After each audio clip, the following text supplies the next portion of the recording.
New worries tonight about the safety of America's water supply. In the first nationwide investigation of its kind, the Associated Press found that at least 41 million of us are drinking water that contains traces of prescription drugs. And now many are wondering, is our water safe?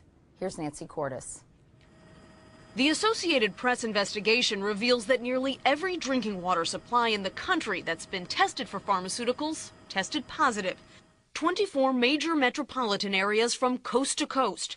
What turned up? Trace amounts of everything from sex hormones to drugs for livestock, anti-seizure medications, prescription painkillers, even the antidepressant ingredient in Prozac. How many water suppliers that you spoke to actually filter out pharmaceuticals?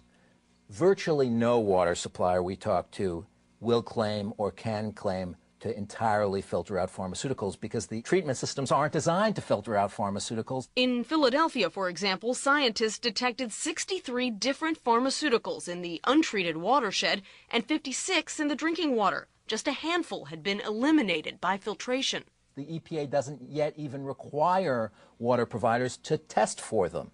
Prescriptions have risen by 13% in the past 5 years to 3.8 billion a year, and Americans buy nearly as many non-prescription drugs. It all gets flushed through our bodies and into the water supply.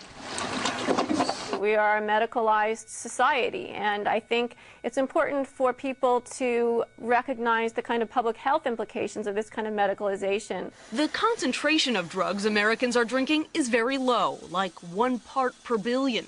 If you took a sugar cube and dissolved it in an Olympic-sized swimming pool, that would be just about a part per billion. For many chemicals, it may not be something to be concerned about. For some chemicals, they're actually designed to be active at very low concentrations like that. At the Stroud Water Research Center in Pennsylvania, they've examined links between waterborne drugs and the feminization of male fish. Essentially, the aquatic organisms are being bathed in these compounds. So what does it mean when a human drinks water that is contaminated with these same mixtures for decades?